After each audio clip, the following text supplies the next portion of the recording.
berkembang akhirnya jadi 30. Nah, apa yang Anda harapkan dengan apa yang Anda perbuat sekarang ini terhadap anak-anak yang luar biasa yang sekolah di situ?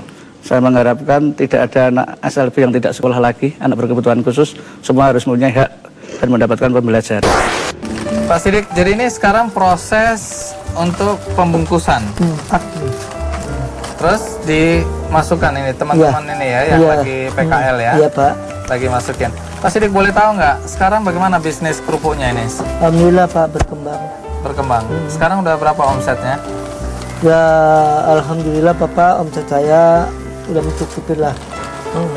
Meningkat ya? Meningkat, Bapak. Baik. Jadi selain dagang kerupuk ini, sekarang apa kegiatan Pak Sidik? Ya, saya kegiatan tuh ya suka dipanggil keluar daerah ya. Untuk? Kita motivasi juga. Wah, memberikan motivasi? Iya, malah. Jadi motivator dong ya? Gara-gara kick end gini, Pak. Oh, gara-gara kick end. Tapi senang atau susah jadinya? Wah, alhamdulillah, malah senang juga, Bapak. Senang. Dengar-dengar sampai di Bali ya? Iya, itu kebanyakan saya motivasi di level, Pak. Jadi apa yang Pak Sidik sampaikan kepada orang-orang biasanya? Ya, memberikan motivasi tentang usaha, jangan loyo, jangan itu ya, harus bersemangat. Bersemangat. Berjuang terus, tidak boleh menyerah. Ya. Ini kan ada teman-teman ya dari Sekolah Tinggi Manajemen Industri yang ada di sini. Ini mereka kan lagi bantu-bantu. Jadi menurut kalian gimana secara administrasi, apa yang harus disempurnakan oleh Pak Sidik? Iya. Mungkin kita bisa kasih bantuan berupa kita dapat ilmu mengenai akuntansi, mengenai apa secara pencatatan, bagaimana industri kecil yang bagus dan baik dan benar. Sudah mulai diajarkan ke Pak Sidik? Ya, seperti itu, Pak. Iya, lumayan lah Pak Sidik ya. Apapun juga mereka kan punya ilmunya. Iya, Pak Sidik bagi-bagi pasti hasil. akan rendah hati untuk mau belajar juga Iya, kan ya. betul, Bapak. Harapan Pak Sidik dengan bisnis ini apa? Bantuan modal udah cukup atau masih butuh bantuan modal? Ya, memang saya tuh kendalanya dari pertama kan alat-alat mesinnya, Bapak. Oh, Nah, mesin. makanya ini kan proses lama, Pak, bisa 2 hari 3 hari baru selesai. Mesin apa yang dibutuhkan? Spinner. Gunanya untuk apa? Untuk mengaduk itu kan capek tuh, Pak. Oh, Ntar mah itu ada alat. manual ya? Harusnya ada alat untuk mengaduk. Kayak semen tuh, Pak. Iya. Dimasukin, dia ngolak sendiri.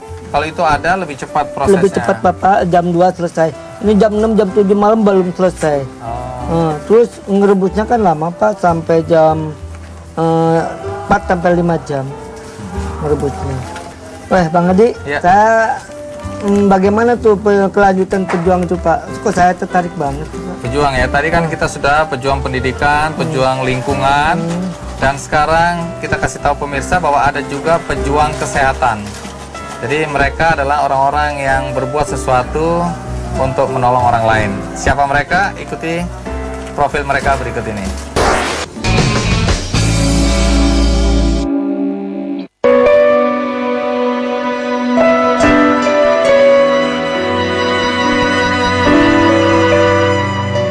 Foni Hadi Subrata, seorang dokter kulit yang sehari-harinya praktek di kawasan Tangerang ini memiliki kepedulian yang tinggi terhadap sesama.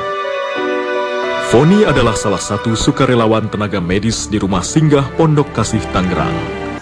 Dokter Foni, Anda ikut terlibat membantu Pondok Kasih. Apa yang Anda lakukan di Pondok Kasih?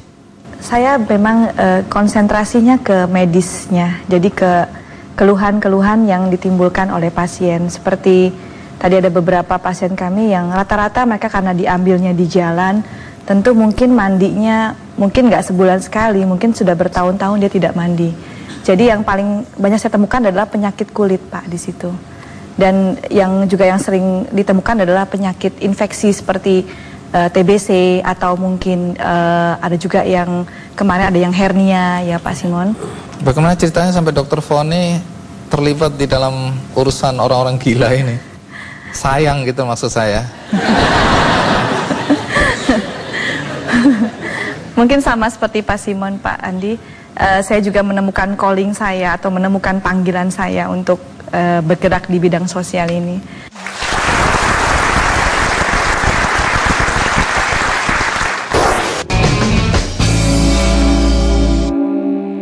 Yose Rizal, dokter ahli bedah ortopedi atau bedah tulang ini telah menolong banyak korban yang membutuhkan pertolongan medis secara cepat dan darurat.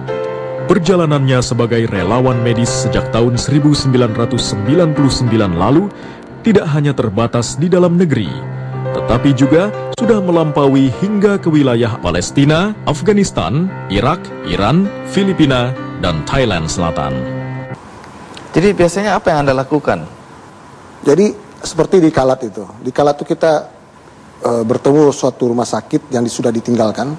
Akhirnya kita mulai dari membersihkan, ngepel, kemudian memperbaiki alat-alat operasinya. Kita melakukan operasi di sana. Anda ini kan sudah malang melintang di daerah konflik, bencana untuk memberikan misi atau bantuan kemanusiaan. Tapi pengalaman pertama Anda sebenarnya di mana? Pengalaman pertama saya itu di Tual, Maluku Tenggara. Apa yang terjadi waktu itu?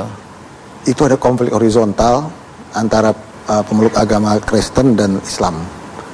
Itu pertama saya melihat bagaimana tenaga profesional terbelah ya. Baik TNI, dokter, perawat, pejabat terbelah. Terutama dokter, yang saya sedih itu dokter. Ya gimana pun juga dokter atau tenaga medis itu tidak boleh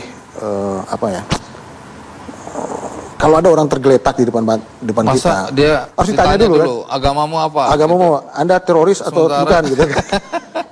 Iya kan?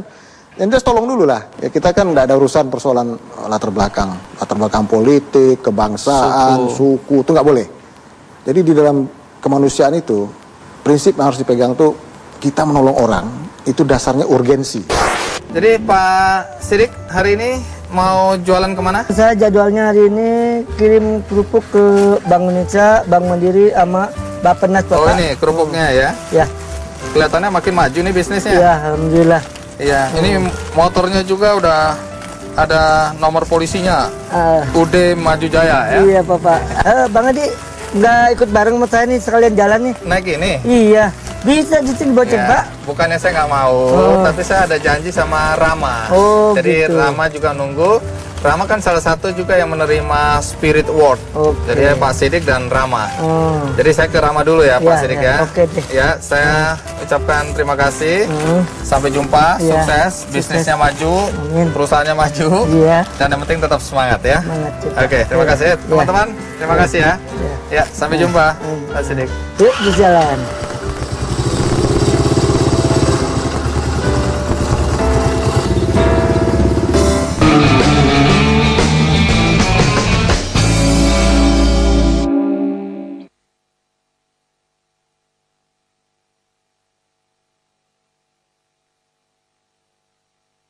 Didukung oleh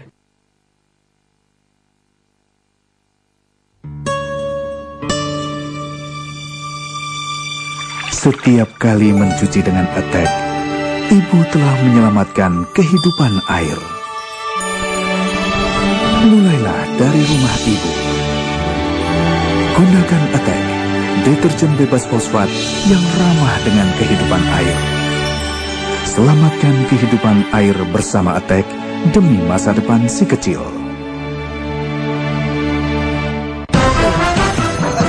Sakit kepala, pusing, pening berat. Minum Bodrek, cepat hilangkan sakit kepala, pusing, pening berat. Tapi belum makan. Itulah okenya Bodrek. Dapat diminum sebelum makan. Bodrek, ahlinya atasi sakit kepala.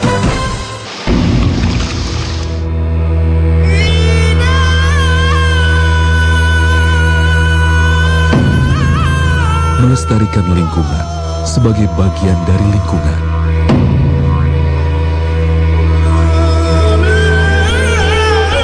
Medco Energi menjaga pembangunan berkelanjutan di sektor energi dan sekitarnya menuju perusahaan energi pilihan.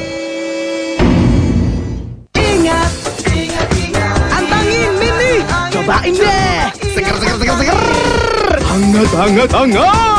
Masuk angin lewat. Ada juga rasa mocha. Nikmat berhasiat. Gitu anginnya.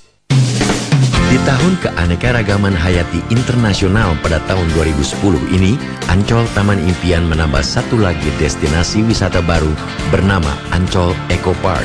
dan wujud konsistensi bagi tersedianya ruang terbuka hijau bagi kesehatan masyarakat ibu kota. Ancol Eco Park merupakan wujud nyata untuk mendukung terwujudnya keanekaragaman hayati Indonesia dan menjadi tempat yang menyenangkan dan eco-friendly. Ke hati mendukung penuh kegiatan perubahan dari golf tadinya menjadi taman hutan kota yang namanya Taman Keanekaragaman Hayati. Sangat senang sekali melihat dengan adanya Eco Park nantinya akan memberikan banyak harapan buat masyarakat. Lahan untuk belajar, terus pelestarian lingkungan. Jadi banyak orang yang bisa ngerti loh tentang apa sih arti lingkungan buat hidup gitu. Ancol Eco Park, Eco Living, Exploring, Adventure untuk keanekaragaman hayati Indonesia di Ancol Taman Impian.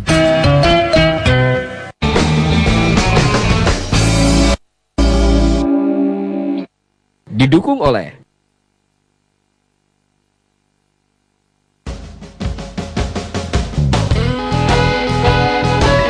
Halo, Rama.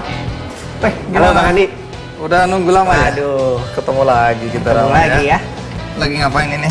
Biasalah, masih dengan kesibukan sehari-hari. Main-main dengan komputer ajaib. Betul sekali. Rama, tidak terasa Ki Candy udah ulang tahun yang keempat ya? Iya. Dan hari ini saya ingin memberitahukan kepada penonton di rumah bahwa Ki Candy memberikan beberapa penghargaan terhadap pejuang-pejuang yang kami nilai layak untuk mendapatkan penghargaan, Rama. Hebat sekali. Termasuk Rama. Oh, oke. Iya, Rama akan mendapatkan Spirit Award karena Rama memberikan banyak sekali spirit. Bagaimana Rama memotivasi banyak orang. Untuk itu kita juga akan memberikan penghargaan pada Rama. Tapi Rama belum tentu banyak penonton yang udah tahu tentang Rama. Jadi bagaimana kalau kita lihat dulu kisah tentang Rama? Setuju? Setuju.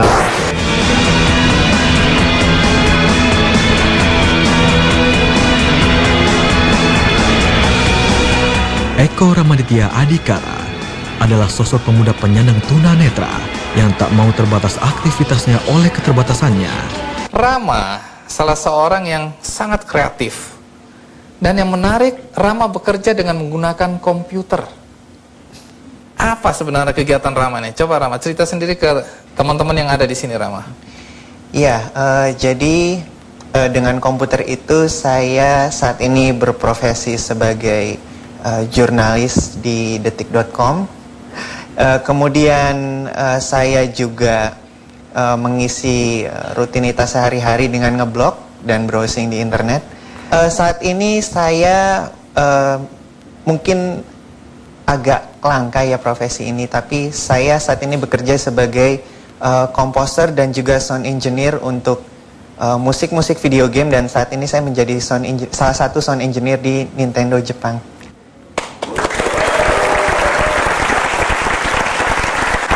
Nanti siapa yang Rama laporkan? Saya biasanya pada perkembangannya saya banyak menulis tentang teknologi dan juga tentang video game ya. Karena memang di samping pembahasan itu belum pernah dikerjakan oleh tunanetra di Indonesia. Yang kedua, bisa lebih nyentrik Bang Andi. Maksudnya apa? Ya, karena memang teknologi dan video game adalah dua hal yang mayoritas menggunakan visual atau penglihatan untuk bisa menikmatinya. Sedangkan ini dikerjakan oleh seorang tunanetra. Jadi ini bisa menjadi bukti bahwa lapangan pekerjaan tersebut sebenarnya bisa dikuasai oleh tunanetra. Dengan kata lain, tidak ada halangan bagi tunanetra untuk bisa merasakan hal-hal yang dinikmati oleh teman-teman yang berpenghasilan. Rama, jujur aja ya. Dari dulu aku penasaran sekali bagaimana Rama bisa memadukan antara gambar yang di layar dengan musik yang Rama ciptakan sehingga itu bisa menyatu. Soalnya Rama kan nggak bisa lihat gambarnya nih. Betul sekali. Gimana? Jadi untuk bisa membuat sebuah musik yang klop dengan visualnya, Rama dibantu dengan adanya skrip tertulis. Jadi skrip itu isinya adalah informasi tentang keadaan visualnya. Jadi misalnya ada gunung, ada karakternya yang lagi lompat. Jadi berdasarkan pada skrip itu, Rama membuat musik dan menggunakan imajinasi Rama. Oh, jadi pertama Rama baca dulu skripnya, kemudian Rama membayangkan adegannya, dan kemudian membuat komposisi musiknya. Cocok. Oke, nah tapi bagaimana sampai komputer ini bisa ada suaranya, Rama? Rama desain khusus, masukkan software atau apa sih? Iya Bang Andi, jadi komputer yang Rama pakai ini dilengkapi dengan aplikasi yang disebut pembaca layar. Nah, pembaca layar ini akan membacakan teks atau objek yang Rama tuliskan atau Rama baca di komputer. Nah, jadi ada suaranya nih. Iya. Oh, jadi dari situ Rama bisa mengoperasikan komputer ini ya? Betul sekali. Nah, kalau sekarang Rama terakhir ini lagi bikin musik untuk game apa ya? Ya, sekarang ini Rama berkontribusi untuk salah satu game terbaru, judulnya Super Mario Galaxy 2. Nah, itu isinya ya, perjuangan, petualangan karakternya namanya Mario, itu mau membebaskan putrinya. Oh, jadi pejuang lah ya? Pejuang. Nah, mau ngomong soal pejuang nih Rama. Kick Andy Heroes untuk tahun ini juga memberikan penghargaan kepada para pejuang dan salah satu diantaranya adalah pejuang sosial. Oh, pasti hebat sekali ya. Rama pasti penasaran kan? Betul. Siapa kali ini yang mendapat penghargaan pejuang sosial? Saya yakin penonton di rumah juga penasaran Rama untuk mengetahui siapa yang mendapatkan penghargaan Kick Andy Heroes untuk kategori pejuang sosial. Mari kita lihat profil mereka.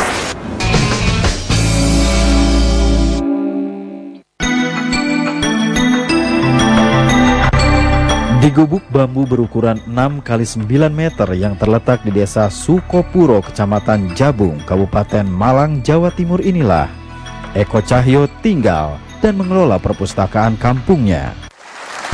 Eko, coba cerita. Apa pernah ya, dulu katanya waktu pertama kali mendirikan perpustakaan itu sampai diusir dari rumah gara-gara orang rumah merasa terganggu. Bagaimana ceritanya kok? Iya kan gini, setelah teman-teman banyak ke rumah gitu ya, kan rame gitu ya. Jadi malam-malam musimnya orang-orang tidur sih teman-teman rame baca, gitu, diskusi rame. Akhirnya emak sama bapak saya itu komplain, kok rame sih iki, wegah aku mana gitu, gak bisa tidur. Akhirnya saya dimarahin gitu. Akhirnya saya perasaan gitu, timbangannya kok muring-muring terus gitu. Akhirnya saya kontrak rumah gitu, kontrak rumah untuk perpustakaan. Ya, tapi gara-gara perpustakaan Anda pernah menjual motor, HP, PlayStation, apalagi Anda jual? Televisi. Televisi dijual juga. Nah, Anda sekarang ini kerja apa sehingga bisa menghidupi perpustakaan ini? Ini kan perlu modal operasional, perlu buku-buku baru. Anda kerjanya apa sih? Serabutan. Jadi kadang-kadang kan Malang kan sering ada pameran buku, bursa buku. Jadi kadang-kadang saya disuruh jaga stand untuk seminggu.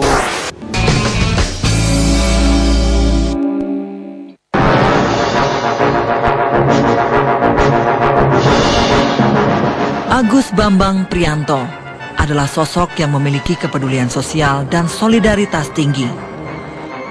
Pria yang lebih sering dipanggil Haji Bambang ini adalah salah satu figur yang sangat terlibat dalam proses penyelamatan korban peristiwa bom Bali 1 di Kuta pada 12 Oktober 2002.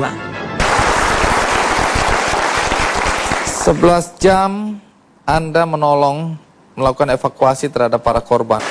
Menarik juga melihat pengalaman Anda karena sesudah peristiwa itu banyak keluarga korban yang mencari Anda untuk mengucapkan terima kasih dan memberikan hadiah. Tapi Anda menolak. Evakuasi yang saya lakukan malam hari itu adalah untuk kemanusiaan, bukan untuk hadiah. Majalah Time juga menobatkan Anda sebagai pahlawan Asia tahun 2003.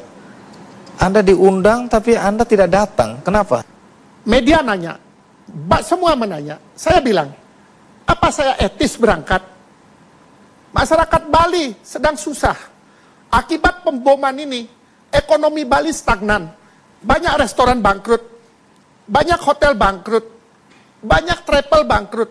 Apakah saya harus berangkat ke Jepang dengan memakai jas, mohon maaf memakai dasi, naik pesawat, sementara saudara-saudara saya di Bali berlinang air mata? Tapi saya putuskan tidak berangkat.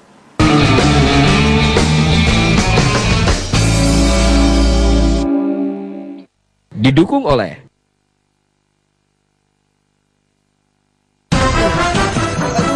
sakit kepala, pusing, pening berat. Minum Bodrek, cepat hilangkan sakit kepala, pusing, pening berat. Tapi belum makan. Itulah okenya Bodrek. Dapat diminum sebelum makan. Bodrek, ahlinya atasi sakit kepala. Waktu olahraga, tubuh banyak keluar keringat. Minum Pocari Sweat, Ion Pocari Sweat mudah diserap tubuh dan mengganti ion yang hilang. Go Ion! Pocari Sweat.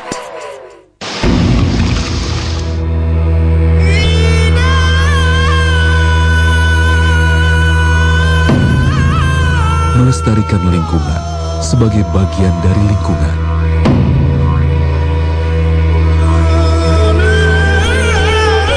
Medco Energi menjaga pembangunan berkelanjutan di sektor energi dan sekitarnya menuju perusahaan energi pilihan. Ingat, antangin Mini. Cobain deh. Seger. Hangat. Masuk angin lewat. Ada juga rasa mocha. Nikmat berhasil. Gitu anginnya. Central Park Residences at Podomoro City. 5 elements in one.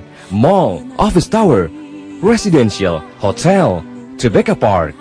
Dapatkan double angpau, cicilan 60 kali, cash dicicil 10 kali, hadiah LCD TV dan BlackBerry Onyx. Kesempatan terbatas, hanya 15 unit, sampai 28 Februari 2010.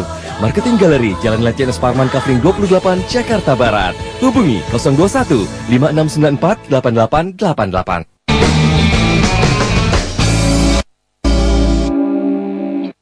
Didukung oleh Wah, Bang Andi, kalau kita lihat tadi ya, Pak Bambang dan Pak Eko itu dua-duanya sama-sama hebat loh. Ya. Pasti juri bingung tuh. Pasti bingung. Ya, karena dua-dua sama-sama hebat, Rama. Iya, betul. Kalau nggak hebat kan nggak masuk di Kikendi ya. Iya dong. Seperti Rama lah. Rama, omong-omong sekarang kegiatan Rama di luar urusan komputer ini apa aja sih? Iya, jadi selain aktif sebagai pemusik, Rama juga aktif sebagai jurnalis, blogger, bahkan juga menjadi seorang pembicara yang memberikan motivasi kemana-mana. Yang penting semuanya pasti masih tetap nyeni lah, Bang. Nyeni ya, iya, kelihatan seniman. Tapi